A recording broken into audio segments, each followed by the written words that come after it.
All right, welcome everyone back to our fifth citizenship class. This is actually our last class of the course. So after we finish, we will have gone through all questions in the citizenship packet questions. But yeah, today we will be going over questions 13 and 47 again in the packet. And I just added a little note that the system of government can be quite tricky. So I'm going to be trying my best to help and break it down. This is section B, system of government. I added a little self-reflection question there. I know it's a lot, and I know I keep on asking this question quite a lot too, but I think it's important to have these check-ins with ourselves and seeing just how much progress we've made, and if we think we've made the right progress in making sure that we're at a place where we've been wanting to get. So question of the day, I added a little question. Where have you learned most of your information regarding the US government? So regarding things such as the president or Congress or whatever it may be in terms of the government as a whole, where do you get your information from? Maybe it's from a news outlet, maybe it's from your children or friends. Just kind of ask yourself that and then compare it to after we finish this class and see if you've learned more or if things have changed, and kind of do that. I think it's a pretty interesting lesson. It's really important to know about the U.S. government, especially as once you become a U.S. citizen, you're able to vote, in presidential elections or any elections too. So, okay. So now we will be doing questions 13 and 14, and it starts, name one branch or part of government. So within the US government, there's a lot of parts. So there's Congress, there's the legislative branch, there's a president, there's the executive branch, there's the courts, and there's the judicial. So within Congress, kind of breaking it down like quickly, within Congress, you have the House of Representatives, and the president would then be the US president. Executive branch would be the cabinet, and then judicial, you have the courts, the Supreme Court. Question 14, what stops one branch of government from becoming too powerful? Checks and balances, separation of powers. So you only need to know one of the answers for that question. It's important that way no one becomes too powerful within the United States, which is again why it's important.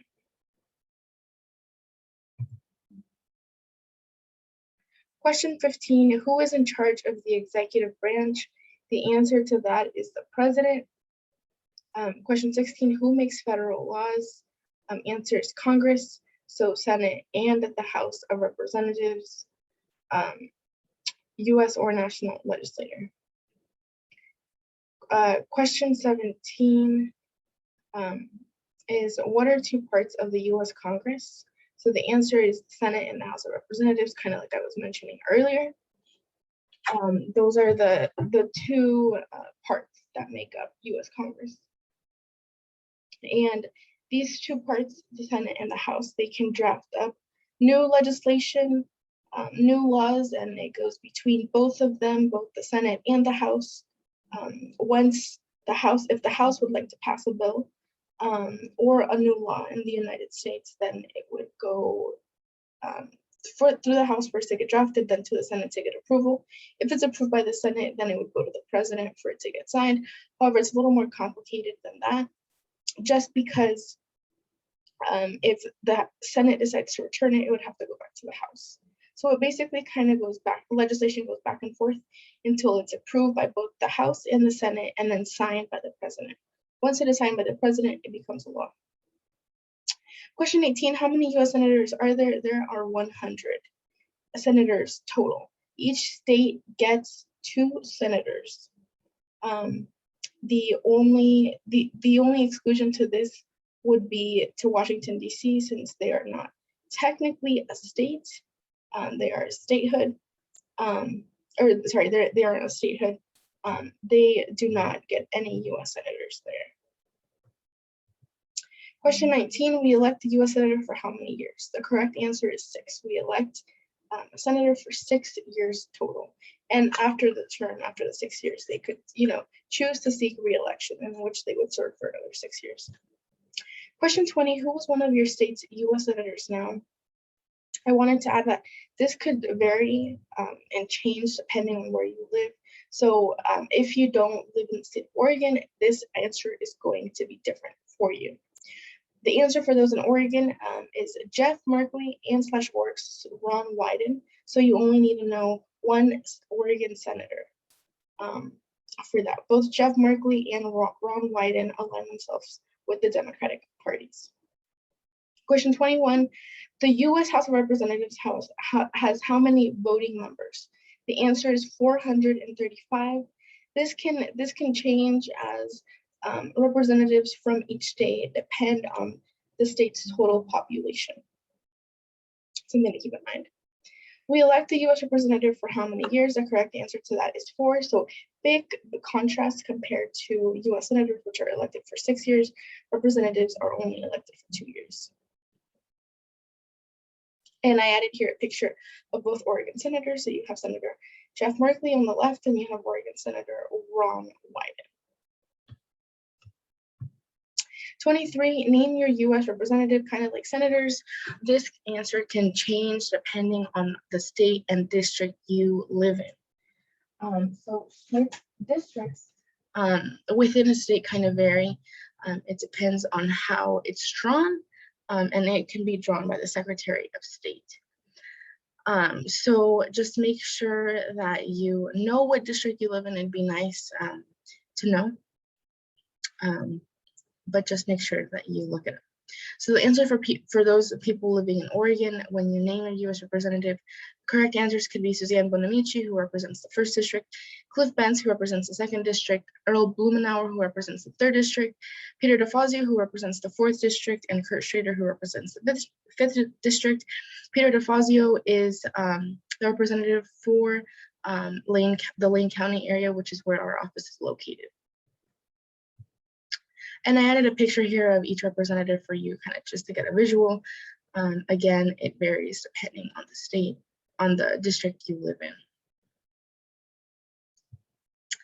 Question 24, who does a U.S. senator represent? So the answer is that it represents all of the people of the state on a federal level. You should note that there's a local, federal, and state level, but U.S. senators represent people on a federal level. Question 25, why do some states have more representatives than other states? So the answer to this is that the state's population affects it. They have more people, and some states have, so some states could have more people, some states could have less people, so that's how it's determined. Again, with senators, regardless of how big a population is in a state, each state only gets 2 senators. So we elect a president for how many years? The answer is 4 total years. And they would be able to seek re-election too. And then they could serve for another term if they were re-elected. They are unable to serve for more than 2 terms. So after the 8 years, they cannot run again for president, even if people were to say that they would vote for them again. Question 27, in what month do we vote for a president? The answer is November. That is the month we vote every 4 years.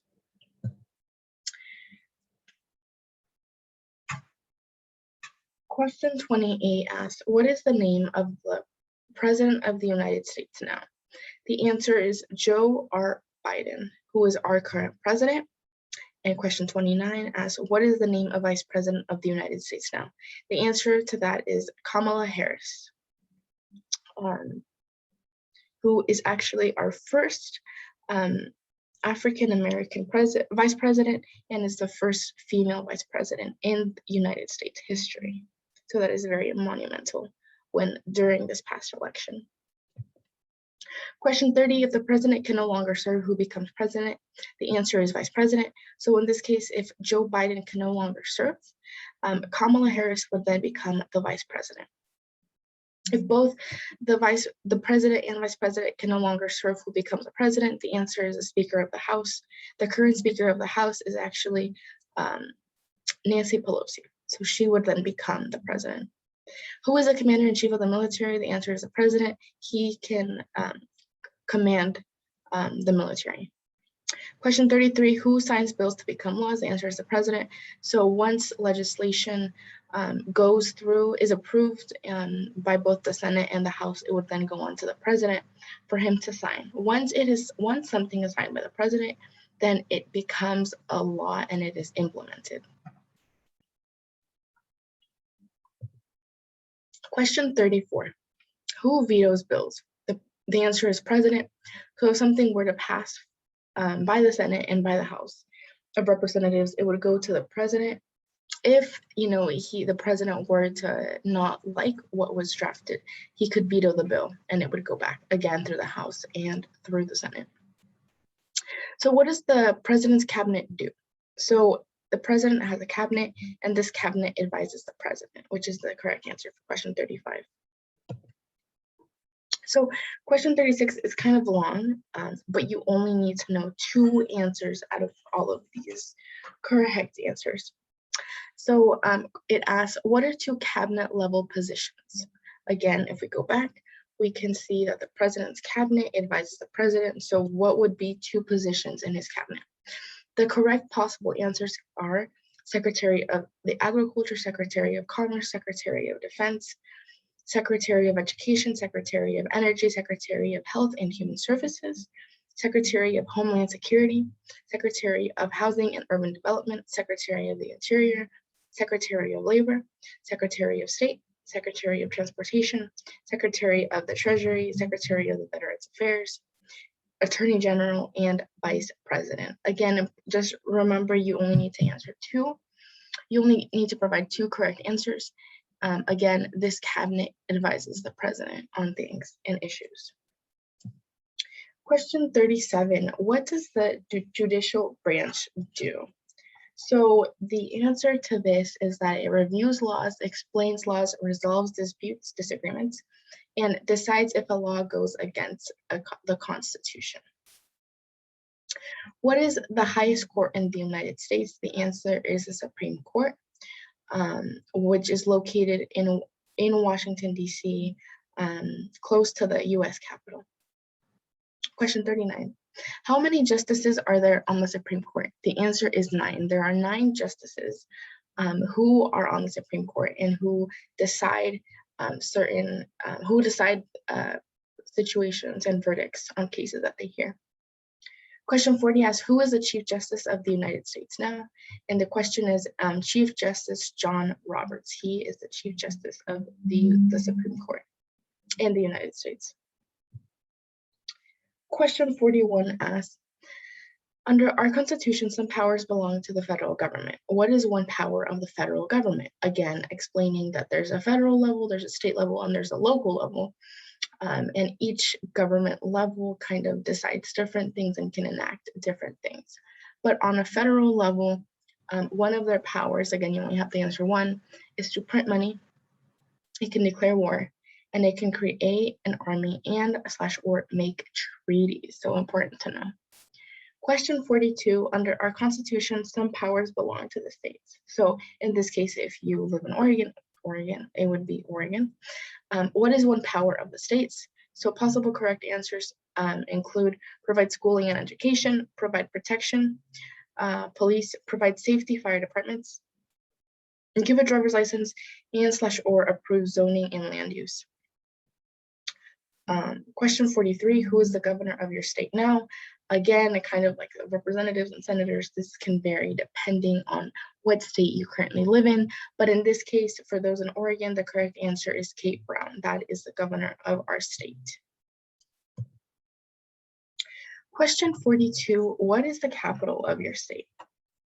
Again, all of these, this answer is going to depend on what state you live in, but the correct answer for those living in Oregon is Salem, Oregon. That is where our capital is found.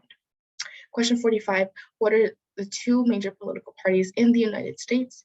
The answers are Democratic and Republican, and you have to answer both. You have to give both answers to this question. Question 46, what is the political party of the president now? The answer is Democratic, so Joe Biden is Democratic. Question 47, what is the name of the Speaker of the House of Representatives now? And I think I touched on this earlier, but the Speaker of the House is Nancy Pelosi. So this brings us to the end. This brings us to the end of the course. I really hope that you were able to learn and have good takeaways. And I hope that this course was helpful to you. Don't forget to keep on studying. I wish every single one of you taking this online course best of luck towards your next steps. And I hope that you're able to find these videos useful. Thank you so much for tuning in for the past couple lessons. And I wish you well.